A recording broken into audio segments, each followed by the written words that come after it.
하나님의 말씀 히브리서 2장 1절부터 4절의 말씀입니다.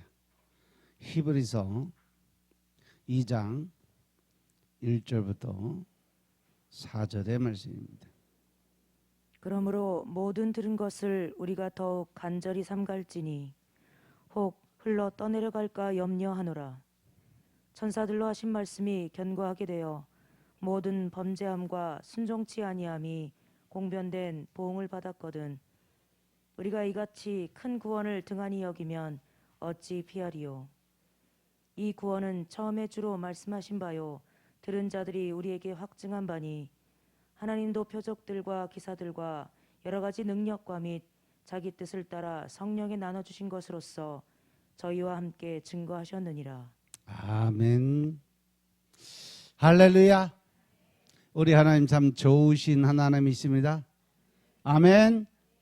지금 이 시간도 하나님의 은혜와 평강이 여러분들과 여러분들의 가정과 직장과 사업장 그리고 여러분들의 자녀들까지 하나님의 은혜가 흐르고 넘치도록 채워지길 주의 이름으로 축원합니다. 아멘. 자, 우리 따라합니다. 나는 예수님 안에서 모든 사람들을 이해하고 용서하고 사랑하겠습니다. 우리 옆 사람과 같이 인사합니다. 제가 먼저 낮아지겠습니다. 제가 먼저 섬겨드리겠습니다. 제가 먼저 사랑하겠습니다. 할렐루야. 이 시간도 하나님께 영광 올려드리는 귀한 시간 되시길 주의 이름으로 축원합니다. 아멘. 오늘 히브리서 2장 1절부터 4절의 말씀을 가지고 구원을 가볍게 여기지 말자 하는 말씀으로 나누겠습니다.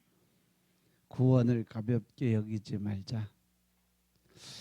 우리는 늘 이렇게 자기가 어떤 투자를 하고 수고하고 더 나아가서 내 것이었던 들어간 그것에 대해서는 상당히 애착심을 가져요.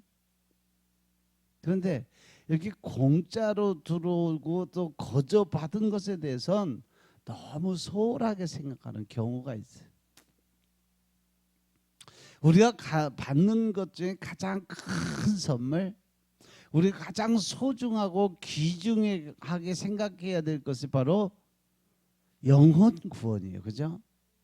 죽을 수밖에 없는 우리를 그 지옥의 불구덩이에서 영원히 고통받고 힘들었고 괴로워해야 될 우리를 건져내어서 하늘나라의 백성 삼아주시고 영원한 평안과 위로를 허락하는 그 자리에 서게 해주신 것이 얼마나 감사한 거예요. 그럼에도 불구하고 우리는 받은 구원에 대해서 너무 쉽고 소홀히 생각을 해요. 너무 생각을 많이 하네요.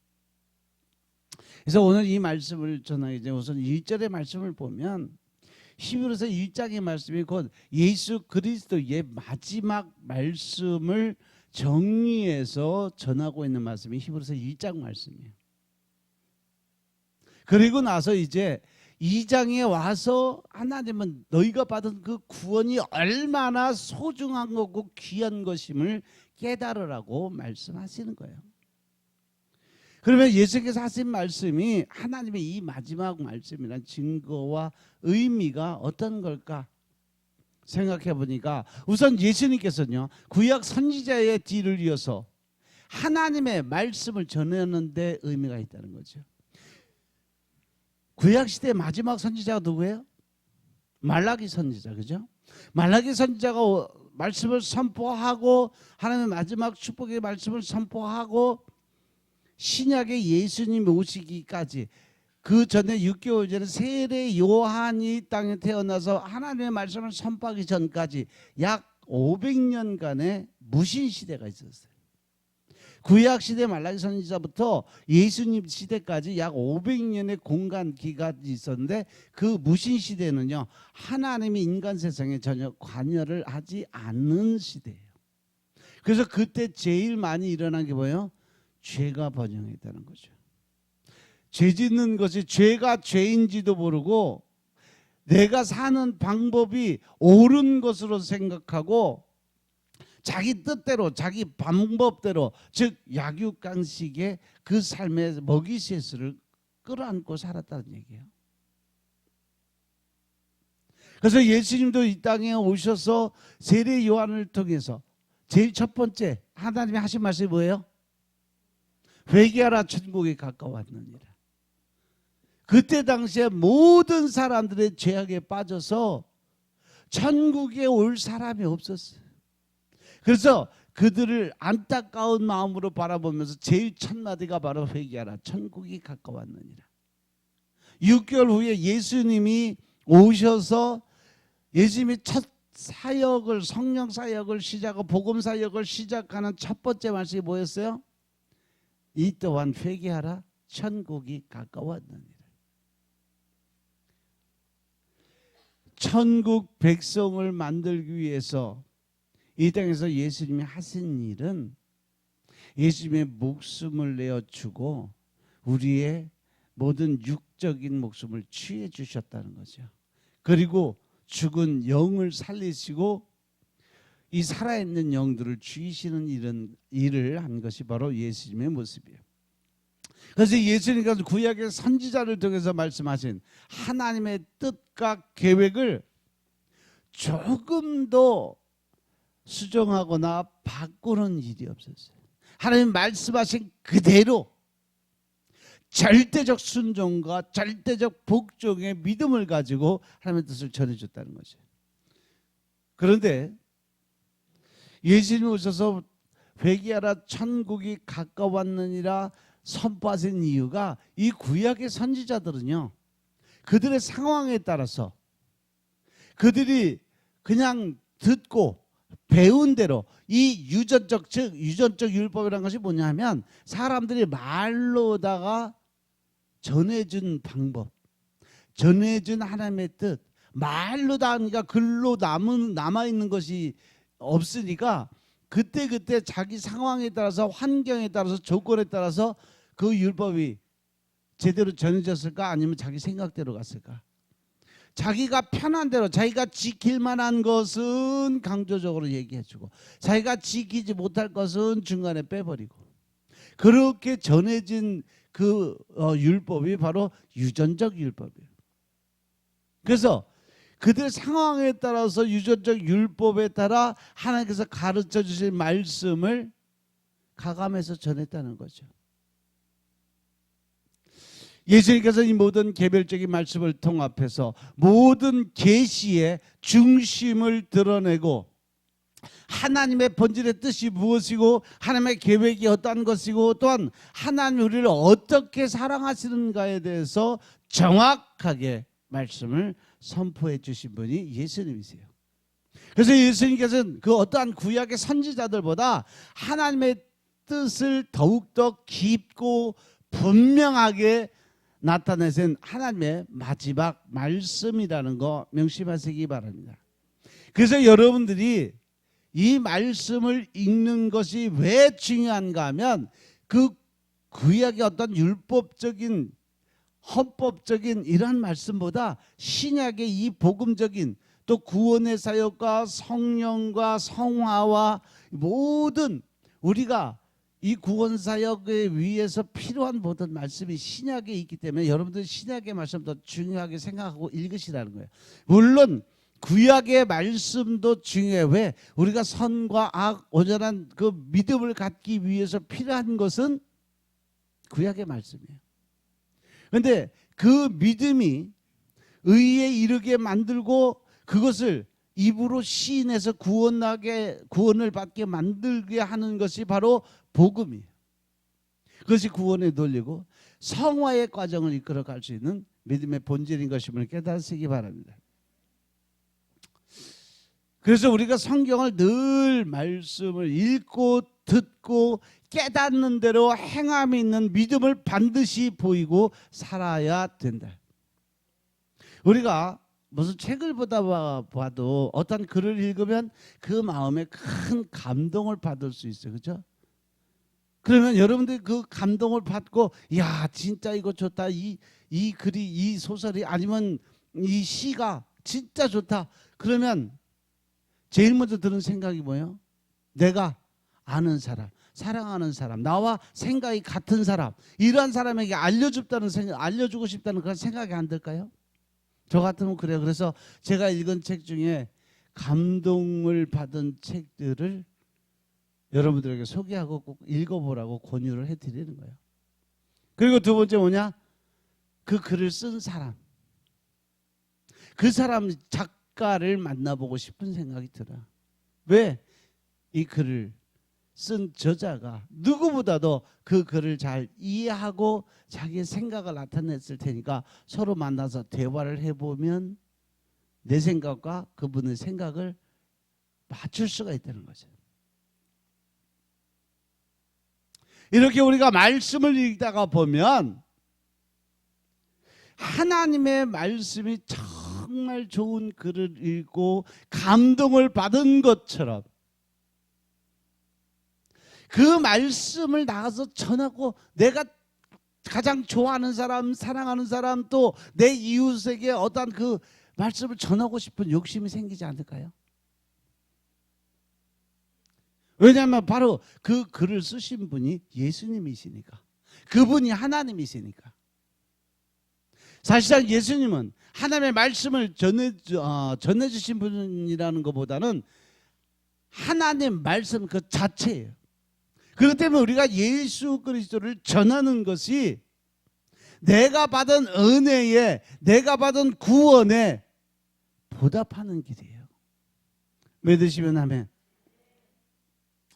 예수님이야말로 선지자들이 증거했던 메시지의 중심이라고 할 수 있다는 거죠. 그렇기 때문에 선지자들의 말씀을 듣는 사람이라면 예수님의 말씀을 듣지 않을 이유가 없다는 거죠. 물론 히브리서 를 기록한 저자는 예수님의 말씀을 듣지 않을 이유가 없다고 말하는 데서 그치지 않고 반드시 그것을 들어야 된다, 믿음으로 행해야 된다라고까지 증거하는데 여기까지 나갑니다. 그래서 히브리서 저자는 심지어 예수님의 말씀을 듣고 믿는 것이 그러니까 천사들을 대면하는 것보다 더 낫다라고 이야기를 하는 거예요. 그러면 여러분들이 알고 있는 거예요. 천사는 어떤 것이 천사냐? 천사는 성경에 기록되어 있기를 하나님의 자녀들, 하나님의 구원받은 백성들을 섬기기 위해서 하나님이 만들어 놓으신 영이다. 즉 하나님의 백성들을 섬기는 종이라고 그랬어요.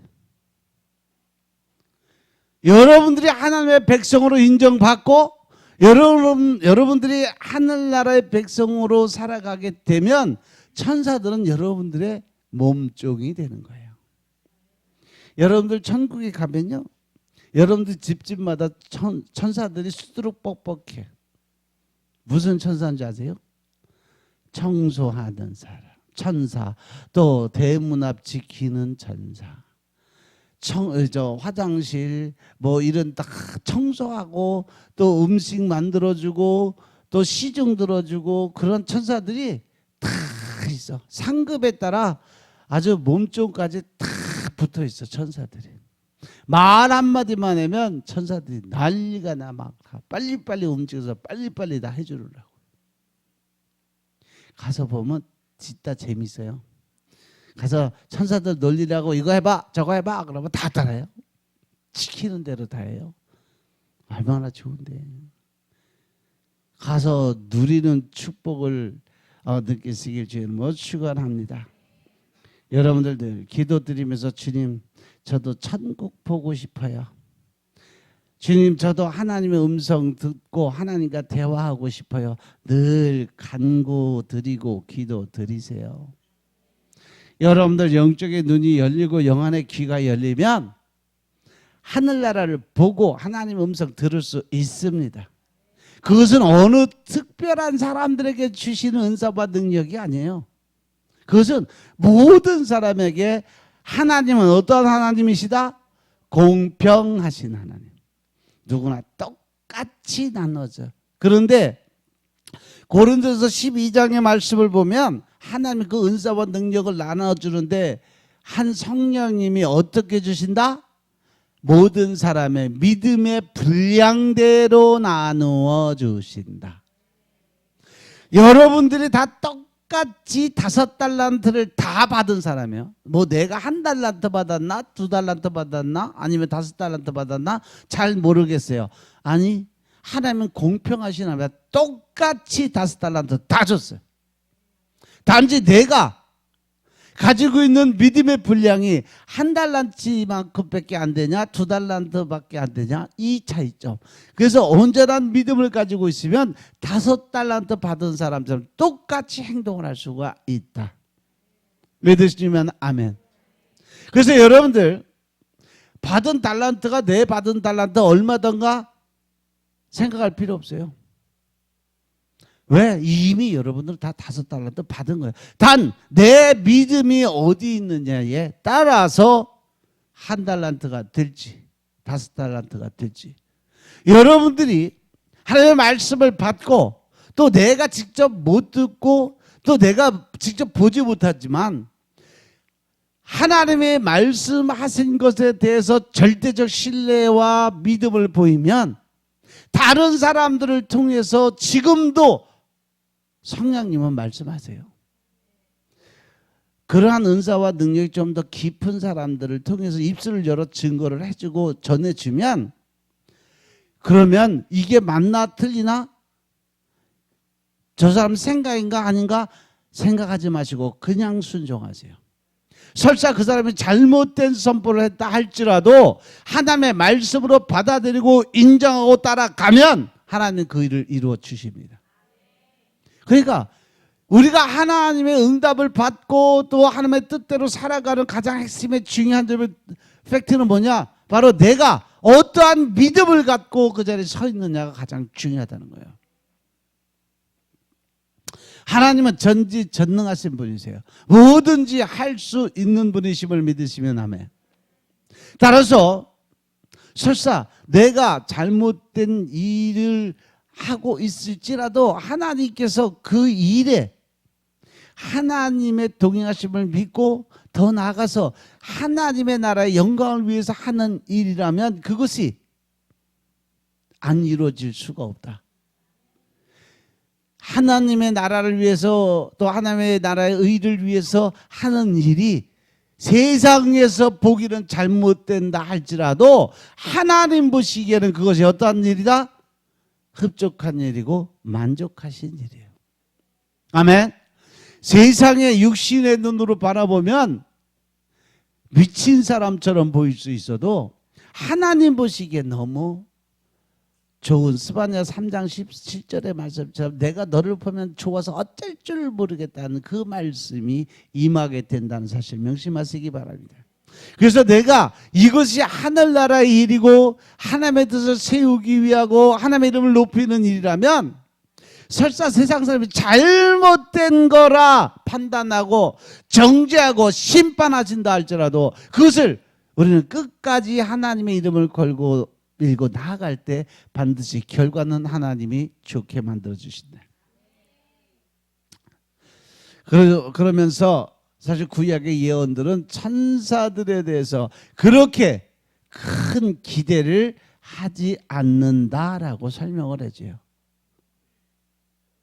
왜냐하면 천사들은 하나님의 일을 심부름하지만 결론적으로 그들을 만들어놓은 본질적 이유가 바로 하나님의 자녀된 나를 도와주고 섬기기 위해서 만들어진 영이에요.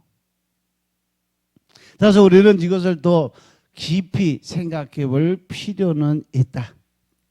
소위 구약의 메시아 예언으로 알려진 시편의 구절들과 신명기나 또 더 나아가서 사무엘서나 이 모든 말씀을 인용하면서 히브리서의 이 기자는요, 구약의 예언이 영원한 승리와 영원한 나라, 영원한 통치를 바라보고 있으며 이와 같은 소망에 대해서 천사들은 아주 보조적이고 도구적인 역할을 할 뿐이다 라고 기록을 해놨어요. 아멘. 애당초 구약 성경은요, 구약 자체의 증언을 고수할 것을 명령하지 않았습니다. 구약 성경은 우리에게 계속해서 더 멀리, 더 크게 앞을 내다볼 것을 줄기차게 요구를 해요. 앞으로 계속 나아가는 메시아를 기대하며 바라보는 사람들에게 세례 요한이 자기는 나는 아무것도 아니다. 내가 그분의 신들매, 즉 신발의 끈조차도 묶을 수 있는 권한이 없는 사람이다 라고 이야기를 하면서 자기 뒤에 오시는 분을 주목하라고 선포를 합니다. 그분은 나는 이 땅에서 이 보이는 물로 다 세례를 주지만 그분은 무엇으로?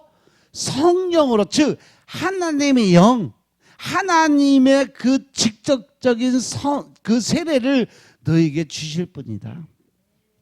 그래서 그는 흥하여야 되겠고 나는 새하여야 되겠다라고 고백하지 않았어요? 바로 그 믿음이 여러분들의 믿음이 되어야 돼요. 하나님의 이름은 높여줘야 되지만 내 이름은 낮아질 수 있는 그 마음을 갖고, 그런데도 지금도 보면요, 하나님의 이름은 뒤로 놓고 내 이름을 앞세우려고 믿음 생활하는 사람들이 엄청 많아요. 지금도 내 방법, 내 뜻, 내 시, 내 의를 드러내면서 믿음 생활을 나가는 사람이 엄청 많아요.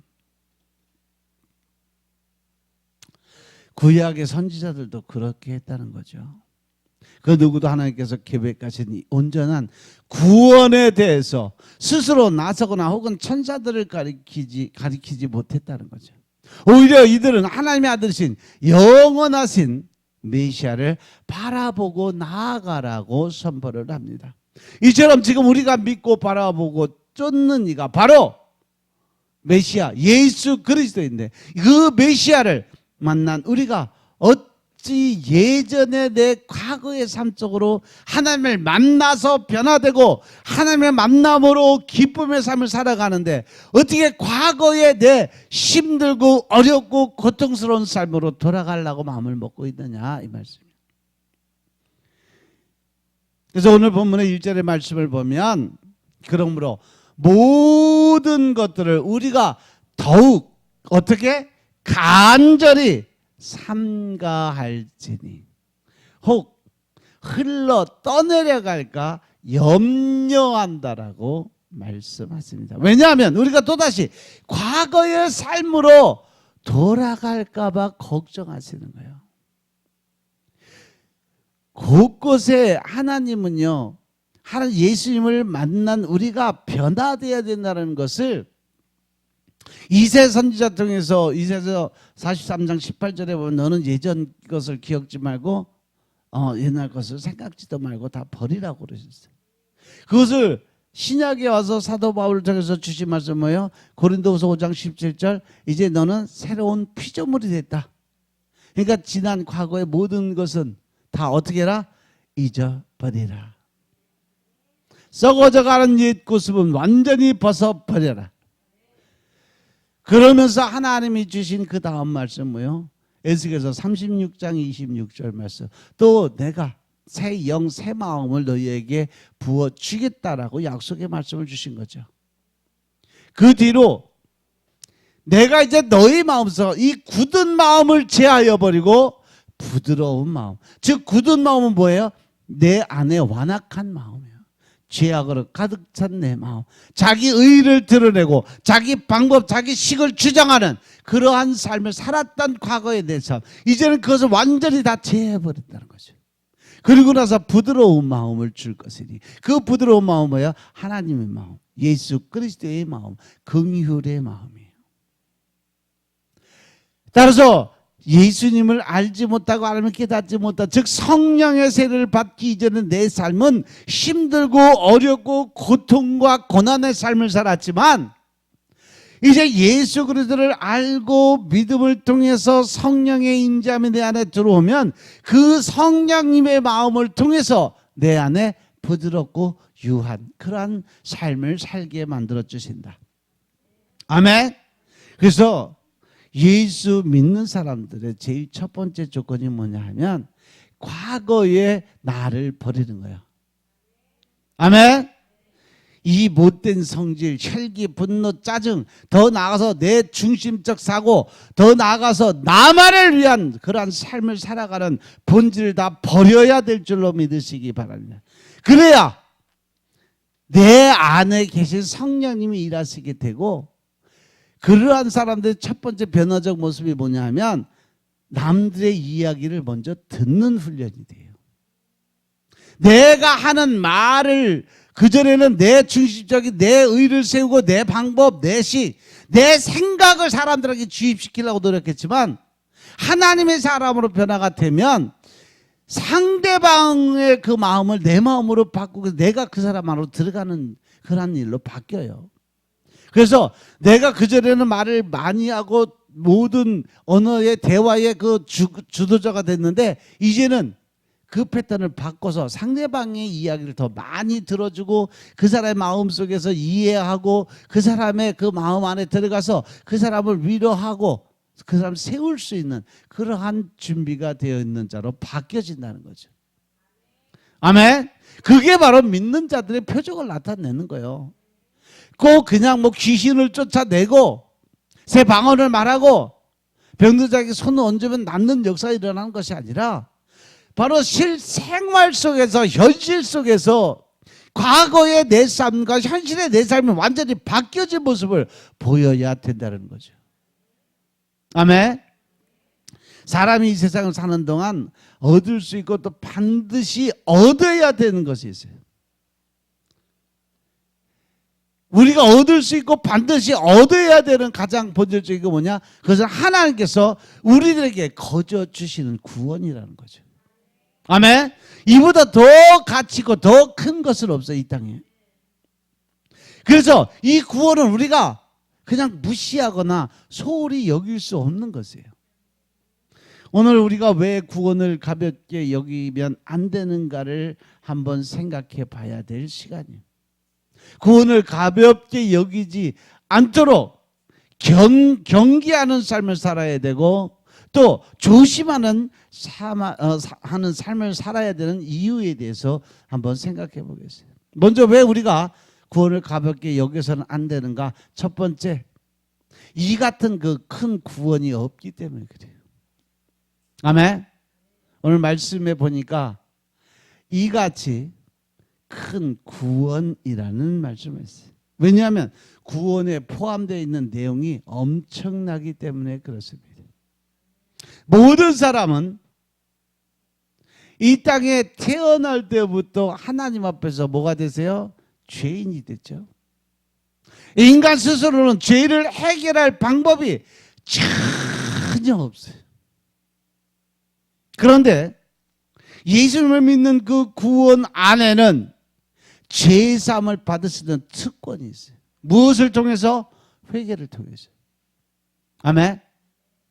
그래서 의롭게 될 수 있는 것, 죄인이 의인으로 바뀔 수 있는 특권이 그 안에 들어있음을 믿으시기 바랍니다. 아담의 범죄로 인해서 아담의 후손인 모든 사람들은 사단의 종이 되고 사단의 자식이라는 신분으로 전락됐어요. 그래서 하나님이 그랬잖아요. 너희는 너희 아비가 마귀니까 너도 마귀 새끼다라고 얘기했잖아요. 인간의 노력으로는 이러한 운명에서 벗어날 길이 아주 없어요. 그러나 그 구원 안에 하나님의 자녀가 되는 그러한 권세가 특권이 있음을 믿으시기 바랍니다. 로마서 1장 12절에 뭐라고 그러세요? 하나님을 믿는 자는 하나님의 자녀가 되는 특권이 주어진다라고 말씀하셨어요. 그래서 이 땅에 사는 죄인들은 멸망을 받는데 그것은 지옥 형벌에 처하게 된다는 거죠. 그렇게 죄를 지은 인간은 지옥 형벌을 면할 수가 없어요. 그런데 구원이라는 그 테두리 안에 들어가면 천국 백성으로 인정받게 되고 천국에서 영원히 살 수 있는 특권이 포함되어 있음을 믿으시기 바랍니다. 그래서 하나님이 이같이 큰 구원을 받은 너라고 말씀하신 거예요. 아멘. 그래서 그 구원을 결코 가볍게 등한히 여기지 말라라고 말씀하시는 거예요. 아멘. 구원을 얻지 못하면 사실상 우리가 사는 자체가 허망하고 실망하고 절망하는 삶을 살 수밖에 없어요. 반대로 이야기하면 우리가 예수님을 믿는다고 하면서 그 안에서 기쁨과 즐거움의 삶을 살지 못하고 늘 근심과 걱정과 두려움으로 살아가고 더 나아가서 마귀 사단에게 눌려서 늘 고통 속에 있는 여러분들 몸에 있는 신경병의 모든 것들도 다 사단이 지배하고 있다는 사실 믿으시기 바랍니다. 여러분들이요 어깨, 허리, 팔다리 다 쑤시고 아픈 거 알고 보면 물론 의학적으로 보면 이 근육이 어떤 그 섬세한 부분이 뭐 늘어나고 줄어들고 아니면 뭐 이 타박상을 통증을 줘서 그 순간적으로 아픈 통증이 올 수는 있는데 영적인 건요 의학적인 그 부분으로 증명을 할 수가 없어요. 의학에서도 인정하는 것이 무병이에요. 그 무병은 걸리고 나면 신체적으로 의학적으로 증거하려고 아무리 찾아도 안 나와요. 병원에 가면 사람은 오죽하면 전에 우리 교회 와서 치료받은 무병 걸리신 분이 한 분 계세요. 그분은 온몸이 막 바늘로 막 쑤시는 것처럼 막 통증이 엄청 심해가고 갔는데 병원에 가니까 아무 이상 없다고 가라고 그러더래. 몇 번 그러니까 화가 나가고서 여자분이어서 30대 후반 하도 화가 나서 그래갖고 거기서 의사하고 대판 싸웠대요. 아니 나는 아파 죽겠어서 몇 번씩 찾아서 병원에 와서 치료해달라고 왔는데 엑스레이 찍어보고 뭐 이렇게 만져보고 그러더니 아무 이상 없으니까 집에 가라고 매번 그러니까 화가 나니까 대판 싸웠다고 그러더라고요. 그리고 그 사람은 길거리 가면 꼭 뭐 절에 다니는 중이나 아니면 무당들이 꼭 지나가면서 한마디씩 한대. 당신은 신받아야 살아 아니면 죽어. 지나가는 사람마다 그런 소리 했대요. 그래서 자기는 죽어도 무당은 되기 싫고 그래서 예수를 믿는다고 믿었는데 그 믿음이 온전하지 못하고 그냥 종교 생활만 하고 있으니까 사단이 마지막 때가 되니까 건드리는 거예요. 그래서 저 대천에서 여기까지 찾아왔어요. 우리 비례동 지하에. 보니까 아주 대왕마이가 한 서너 마리 또아리 틀고 앉았고 부처도 들어 앉아있고 아주 골고루 다 들어가 있더라고. 다 빼고 거의 한 6개월 1년 정도 치료 완전히 다 끝나고 나니까 신학에서 지금 전도사 지금 아마 목사 안수 받지 않았을까 싶어요. 그런 사람들이 하나님을 제대로 만나면 영이 맑아져요. 원래 하나님이 이 영적인 부분 즉 모든 걸 예언하고 또 귀신 쫓아내고 이런 모든 영적인 그 부분들은 하나님이 우리 인간에게 주신 은사고 능력이에요.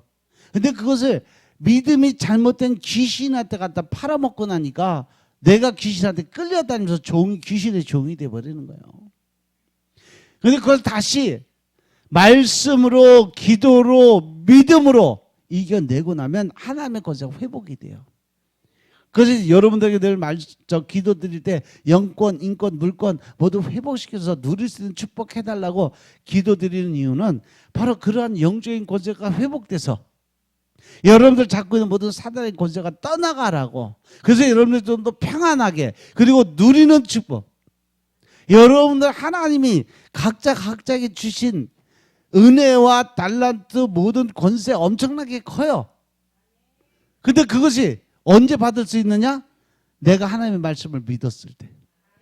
그리고 그 말씀대로 순종과 목적의 믿음을 나타내 보였을 때. 하나님의 뜻대로 살았을 때. 내 뜻대로 말고 예수님도 기도드리면서 그 힘들고 어려운 십자가의 고난 바로 앞에서 게세마네에서 기도드리잖아요. 주여 할만하시거든. 십자가의 고난이 얼마나 고통스럽고 힘들고 결국 내가 죽어야 된다는 그 사실이 너무 힘들고 고통스러운 거예요. 그래서 할만하시거든 이 잔을 내게서 옮겨주소서. 하다못해 십자가 아니면 안 돼요. 그냥 단칼로 한순간에 죽으면 고통은 없을 텐데. 그리고 하나님하고 타협하자고 기도 드렸잖아요. 그래서 마지막 기도는 뭐예요? 다만 내 뜻대로 마옵시고 하나님의 원대로 하옵소서. 하나님 내가 잠시 그냥 인간적인 생각 갖고 이렇게 했으면 좋겠다 기도는 드렸지만 내 생각 내 뜻이 아니라 그 일을 모든 걸 이루시는 건 하나님이신 걸 믿습니다. 그러니까 하나님의 원대로 하나님의 뜻대로 하옵소서. 기도 드렸잖아요. 근데 우리 기도는 어때요? 여러분들 기도는 어때요? 내 뜻대로 마옵시고 하나님의 원대로 하옵소서 기도 드리나? 대개 보면요. 주님 뜻대로 마옵시고 내 뜻대로 하옵소서 이렇게 기도해요. 그게 하나님 이렇게 해주세요 저렇게 해주세요 결정은 내가 하고 하나님 보고 종로릇 해달라고 요구하는 기도 드리는 거예요. 기도는요 내가 하나님에게 어떠한 것을 요구하고 그것을 이루기 위해서 땡깡 쓰는 게 아니라 주님 제가 하나님의 뜻대로 살겠습니다. 주님 말씀하옵소서. 하나님의 뜻을 구하고 하나님의 방법을 구하고 하나님의 원하신 그 일을 하기 위해서 하나님께 물어보는 게 기도예요. 그냥 내가 원하는 거, 내가 하고 싶은 거, 내가 갖고 싶은 거 주세요. 해주세요. 이게 기도가 아니에요. 이거는 하나님에게 명령하는 거와 똑같은 거예요. 그냥 네 마음대로 하세요 하고 똑같은 거예요. 뭔가 존중을 해주는 것 같은데 무시하는 사람. 그게 지금 기도가 잘못된 기도를 드리면 바로 그 안에 들어가 버리는 거예요. 우리가 받은 구원에 대해서 늘 감사드리시기 바랍니다. 그 구원을 깨닫지 못하고 알지 못하니까 결론은 우리 인생이 늘 실망과 절망과 좌절 속에 빠지고 생각의 영에 빠지다 보니까 혼란과 내 안에 이 모든 생각이 잡다한 생각이 결국 나를 괴롭고 힘들게 만드는 거예요. 근심 걱정이 들어와. 안 되면 어떡하지? 그러다 보면 들어오는 게 뭐야? 조바심이야. 조바심이 들어오면 그 다음에 뭐야? 빨리빨리가 들어오면 뭐예요? 혈기, 분노, 짜증. 왜? 그 모든 것이 자아적 인격을 만드는 과정이에요. 그래서 나중에 사탄이 딱 잡히고 나면 내 뜻대로 안 되고 내 마음대로 안 되면 한 번에 훅 상대방은 전혀 생각하지 않아. 오직 내 입장에서만 생각해. 오직 나만 바라보라 그래. 내 뜻대로만 하자고 그래. 내 방법대로만 해야 돼. 아니면 잘못된 거야. 그러면 어떻게? 그것이 안 되면 주위에 있는 모든 사람들에게 짜증내고 혈기내고 분내고 그러다 보면 누가 힘들어? 나는 속에 있는 거 풀어내서 물론 뭐 양심의 가책은 있으니까 마음의 심정은 좀 힘들겠지만 속은 편해. 왜? 내 마음대로 했다는 성취감이 있으니까. 그런데 그 주위에 있는 사람은요 늘 눌려 사니까 더 힘든 거예요. 그것 때문에 더 어려운 마음이 들고 그것 때문에 오히려 나는 우울증이 생기는 거예요. 그걸로 인해서 실망과 절망과 좌절이 들어오고 결국은 살기 싫은 생각까지 들어오는 거예요. 그게 생각에 의해 지배당하면 살아가는 모습이에요. 두 번째 우리가 구원을 등한히 여기지 말고 가볍게 여기지 말아야 될 이유. 엄청난 희생을 통해서 주신 구원이기 때문에 그렇습니다. 구원은 하나님께서 죄인을 불쌍히 여기시고 내가 너희의 죄를 용서하노라 하는 말씀만으로 주신 것이 아니라는 거죠. 하나님께서 천지를 말씀으로 창조하셨지만 죄인을 구원하기 위해서는 독생자 예수님을 세상에 보내서 우리 죄를 대신 담당하게 하시고 더 나아가서 십자가에 못 박아서 대속의 구속과 대속의 은혜로 죽음을 맞게 하셨어요. 그리고 사흘 만에 부활하게 만들어 주셨어요. 따라서 이같이 큰 구원이라고 말씀하시는 것은 당연한 거예요. 요한복음 3장 16절을 여러분도 다 아는 말씀처럼 하나님이 세상을 이처럼 사랑하셨기 때문에 독생자를 주셨고, 그죠? 이는 저를 믿는 자마다 멸망치 않고 영생을 얻게 하기 위해서 하나님이 하신 계획이다. 이렇게 예수 그리스도 믿는 자들에게 주시는 구원은 바로 은혜의 선물이다. 아멘. 그러나 구원을 주기 위해서 어떤 희생이 있었는가를 생각하면 놀라움을 금치 못할 수밖에 없다. 그래서 우리는 이같이 큰 구원을 받은 여러분들이 걸 명심하시고 그 큰 구원을 결코 가볍게 여겨서는 안 된다. 그래서 하나님이 등한시 여기지 말아라 라고 말씀하신 거예요.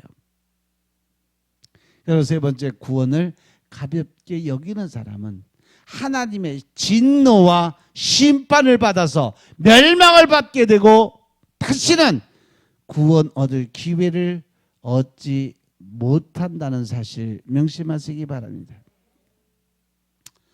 오늘 보면 3절을 보면 우리가 이같이 큰 구원을 등한히 여기면 어찌 피하리요.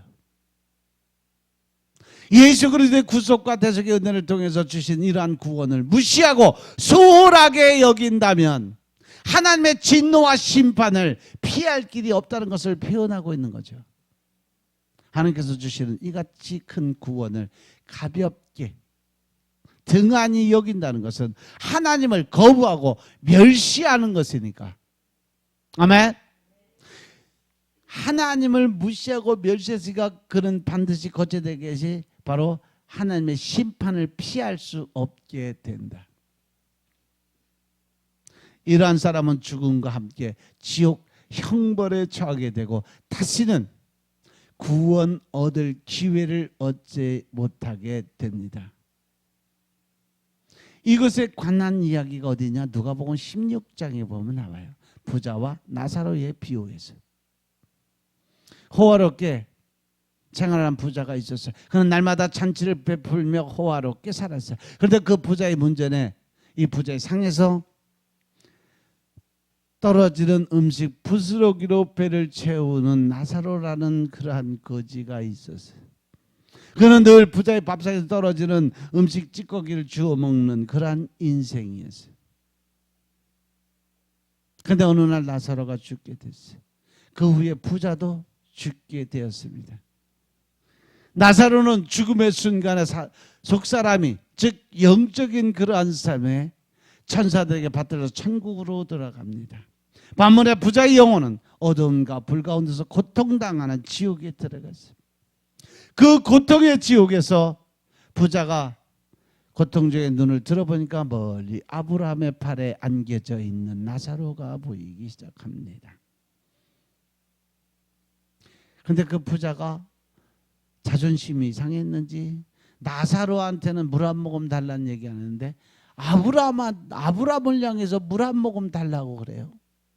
원래 얼굴을 아는 건 나사로인데 세상 육적으로 생각하면 자기 집 앞에서 거지 새끼 하는 저처럼 맨날 밥상 먹어서 음식 찌꺼기 주워 먹던 놈한테 부탁하긴 좀 자존심 상했나? 그러니까 아브라함한테 아브라함이요. 손끝에다 물 한 방울만 찍어서 내 목이 시원케 해달라고 간절하게 애원을 보여요. 그런데 아브라함은 이를 한마디로 거절을 합니다. 뭐라고? 너와 나 사이에 큰 구렁이 있어서 여기서 너희에게 건너가고자 할 수 없고 거기서 우리에게 건너올 수도 없게 되었다라고 말을 했어요.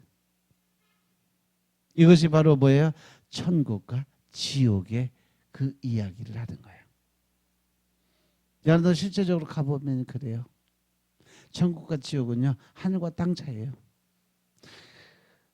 나중에 심판받을 때 제가 옥하는 목사님 돌아가셨을 때 하나님의 그 옥하는 목사님 천국 올라가는 모습 그대로 다 보여주셨는데 거기서 마지막에 심판받는 모습까지도 보여주셨어요. 저울추가 있어요. 하나님의 사명, 이쪽엔 본인. 그래서 만약에 저울추에 딱 올라갔는데 자기 있는 자리가 내려가고 사명 쪽이 올라가면 사명 감당 다 한 거예요. 그러면 바로 천국으로. 근데 이 사명 본인 자리에 딱 올라갔는데 사명이 쭉 내려가고 이게 쭉 올라가잖아. 그러면 사명 감당 안 한 사람이에요. 바로 사단마귀가 짚고 질질질 끌어다가 그 밑에 뭐 구덩이 하나 큰 거 있어요. 거기다 집어 던지면 엄청난 고통의 비명과 함께 사라져요. 거기가 천국과 지옥이야. 그래서 지옥에 있는 사람은 천국에 못 올라오고 천국에 있는 사람이 지옥으로 못 가. 그런데 저는 천국에서 지옥까지 갔으니까 죽은 영이 아니라서 하나님이 예수님이 직접 보내줬는지 보죠. 아무튼 말씀에 보면 천국과 지옥은 서로 왕래가 될 수 없다라고 말씀하셨어요. 그 간격은 인간의 힘으로 그 누구도 해소시킬 수 없는 영원한 거리예요. 오직 그것을 해결하실 분은 오직 한 분 하나님밖에 없음을 믿으시기 바랍니다. 우리가 죽은 후에 처해진 형편과 상태는 영원히 바꿀 수 없다는 사실을 말해주고 있다는 거죠. 나사로와 부자에 관한 이야기는 이 세상에 사는 동안 이같이 큰 구원을 등한시 여긴 사람은 가장 어리석고 비참한 삶을 살아간다는 사실을 확정적으로 보여주는 말씀인 것임을 깨달으시기 바랍니다.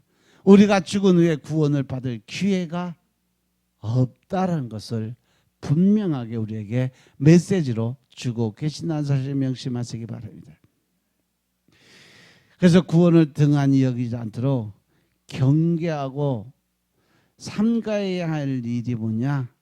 너희들은 모든 것을 우리가 더욱 간절히 삼갈지니 혹 흘려 떠내려갈까 염려하노라. 흘려 떠내려가는 원인이 여러 가지가 있어요. 첫 번째, 잘못된 교리를 분별 없이 받아들인 거죠. 그냥 믿음의 눈으로 말씀 중심적으로 하나님 중심적으로 생각해서 판단하는 것이 아니라 자기가 알고 있는 지식한 논에서 자기가 느끼고 깨달은 걸로 아니면 자기가 체험한 영적인 어떤 성령의 영적인 체험적인 자기 신앙을 가지고 사람들의 지식을 판단하고 또 믿고 따라가니까 분별 없는 그러한 영적인 지식을 갖고 있으니까 생길 수 있는 거예요. 그래서 하나님은 우리에게 요구하신 말씀대로 우리는 제일 먼저 영분별의 은사를 받아야 올바른 신앙생활을 할 수가 있다라고 하나님 말씀하신 거예요. 아멘. 성경은 바로 이 성령 하나님의 감동하심을 입은 사람들이 하나님께 받아서 직접 기록한 것이기 때문에 절대 말씀은 1.1획도 뭐가 없다? 오류가 없다. 믿으시면 아멘. 이 성경 하나님의 말씀을 전하면서도 물론 뭐 지식적으로 그때 그 현실의 상황이나 또 현실의 어떤 조건에 따져서 이 글은 이렇게 해석이 돼야 되는데 이렇게 해석했다 저렇게 해석했다 다 좋다 이거예요. 그러면 그 성경 말씀이 기록된 것이 잘못됐다 그러면 하나님이 잘못 말씀하셨다? 왜? 그 말씀을 직접 기록하게 만든 분이 누구예요? 성경을 해석하게 하신 분이 누구예요? 성령님이 하셨는데 그 말씀 성경이 잘못됐다고 얘기하는 것 자체가 자만이고 교만이에요. 우리는 믿음 안에서 말씀을 볼 때 그 말씀 기록된 대로 그대로만 믿으면 돼요. 설사 아까도 얘기했지만 번역하는 사람이 잘못 번역했다 할지라도 그 말씀을 믿고 가면 하나님이 그 말씀에 맞게끔 일을 하세요. 그게 믿음이에요. 그것이 이렇게 해서 잘못됐다 저렇게 잘못됐다 그때 뭐 사람들의 어떤 환경이 이랬었고 그때 사람들의 풍습이 어땠고 그래서 이건 이렇게 하는 게 맞다. 잘난 척 그만하라고 그래요. 그건 자기 교만이고 오만이야. 하나님을 무시하는 행동이야. 최소한 그 말씀을 해석하고 그 말씀을 번역해서 기록해 놓은 그 자체는 이 모든 하나님의 말씀은 누구의 감동으로? 성령님의 감동으로 기록했다고 그래서 그러면 그 말씀을 본질적으로 거부하는 거예요. 이 말씀은 사람이 쓴 거지 하나님이 쓴 게 아니다라고 거부하는 거 똑같은 거예요. 그러니 그 안에 얼마나 큰 자만과 교만이 들어있냐고요. 말씀은 그대로 있는 대로 믿으시기 바랍니다. 하나님이 기록해 놓은 말씀이에요. 뭐 다른 사람이 뭐 이게 이렇고 저렇게 아무리 떠들어도 그것은 하나님을 모욕하는, 모독하는, 무시하는 행위인 것을 깨닫고 그냥 말씀 그대로만 믿으세요. 반드시 그렇게 되면 하나님은 그렇게 일을 하십니다. 아멘. 그리고 자아가 살다 보니까 잘못된 교훈들을 받아들이니까 결국 내가 받은 그 큰 구원의 은혜를 흘려 떠내려 버리는 그러한 삶을 살아간다. 진실한 그리스도인은 돈이나 명성에 대한 욕구를 채우기 위해서 복음을 혼잡하게 생각하지 않는다라는 거죠. 다시 말해서 복음을 전하면서 자기 밥벌이 하기 위해서 자기 먹고 살기 위해서 자기 명예를 얻기 위해서 권세를 쥐기 위해서 복음 전하는 사명 감당한 사람은 결국은 하나님의 뜻에 합하지 않는 사람이라는 얘기예요. 최소한 이 땅에 살아가면서 복음 전달자의 사명은 이 세상의 모든 걸 다 내려놔야 돼요. 욕심을 버려야 돼요. 자기가 죽어야 돼요. 내 안에 계신 예수 그리스도가 살아 움직이게 된다는 사실을 명심하시기 바랍니다. 그러다 보니까 이단들이 생겨나고 그 이단들이 좋아하는 것은 사람들의 비유를 맞추기 위해서 화합과 상생의 모드로 사람들을 혼란스럽게 만들어 간다는 거죠. 결국 그들이 요구하는 것은 뭐냐면 온전한 믿음을 가지고 있는 성도들의 삶이 오직 한 길로 간다는 그 사실을 역이용을 하는 거예요. 그래서 다른 이 그리스도인들은 다른 종교들을 미워하고 그들과 싸우려 한다는 전제를 통해서 서로 하나가 되자, 화합하자, 상생하자 그러면서 달겨든다는 거죠. 그게 지금 뭐예요? WCC입니다. 심각한 얘기예요. 우리나라가 본질적으로 힘들고 어려운 상황에 들어오게 되고 정권이 바꿔가면서도 연단과 고난이 오는 이유, 하나님의 자손, 천군의 자손, 백의 민족, 이 하나님의 군사들의 나라에 이단들이 들어오는 거 인정했어요. 동해바다 강릉에 생전 태풍이라고 불지 않던 곳에 세계 무당대회를 거기서 한번 열고 벌써 7년, 8년 동안 계속 동해가 난리가 나요. 부산 생전 해운대 앞바다에 태풍 해일 안 일어났었어요. WC 그거 하고 나온 이후부터 해운대가 완전히 지금 여름만 되면 쓰레기장 돼버리잖아요. 아세요? 또 이 땅에 지진 전혀 안 일어나서 근데 전북 익산에 할렘과 마을 딱 허락하고 난 다음에 지진이 일어나서 거기 착공도 못하게 만들었어요. 그리고 그거 허락한 대통령 어떻게 됐어요? 여러분들 육적인 어떤 환경이나 세계 정세 흐름을 그냥 육적인 눈으로 지식으로 그냥 환경 조건 따져서 보면 아무것도 아닌데 영적으로 바라보면요, 아, 맞을 짓 했다. 나와요, 답이. 나보고 너무 그쪽으로만 생각한다고 생각하겠지만 말씀 안에서 들여다보면 그 말이 정답이에요. 하나님의 성품을, 속성을 보면 하나님은 결코 하나님의 뜻에, 하나님의 방법에 어긋나는 것을 자시하지 않고 그냥 넘어간 적이 없어요. 명심하시기 바랍니다. 따라서 우리가 어떠한 마음을 먹고 어떠한 생각하고 어떠한 방법으로 하나님의 뜻에 순종과 복종의 믿음을 살아가느냐, 그것은 여러분들이 어떠한 결단을 하고 살아가느냐에 따라서 그 일이 변화된다는 사실 명심하시기 바랍니다. 우리가 믿음 안에서 이제 하나님의 의를 드러내고 더 큰 하나님의 그 뜻을 전할 수 있는 믿음의 군사가 되기 위해서는요, 오직 말씀에 의지하여 나아갈 수 있는, 그래서 하나님의 음성을 듣고 또 하나님의 그 영안에 뛰어서 하나님의 그 계획들을 바라볼 수 있는 그러한 영적인 권세가 내게 주어진 것을 잘 활용할 수 있어야 돼요. 다시 한번 말씀드리지만 영안의 눈이 띄어지고 영적인 귀가 열려서 하나님의 음성을 듣고 하나님과 대화하고 또 하늘나라 천국을 가고 지옥을 볼 수 있는 그 눈이 특별한 사람에게 허락한 거 아니다. 여러분 모두가 다 할 수 있는 일이다. 아멘. 단 내가 어떠한 믿음을 가지고 내가 어떠한 생각을 가지고 하나님 앞에 섰느냐에 따라서 하나님이 일하시는 방법이 틀려진다. 무엇을 통해서? 여러분들의 믿음을 통해서 하나님이 일하신다는 명심하시고 이번 한 주간도 온전한 믿음을 통해서 하나님과 동행하고 하나님의 뜻에 합한 자가 되고 더 나아가서 하나님을 가장 기쁘게 만드는 여러분들의 삶이 되시길 주의 이름으로 축원드립니다. 아멘. 기도드리겠습니다. 아버지 하나님 감사드립니다.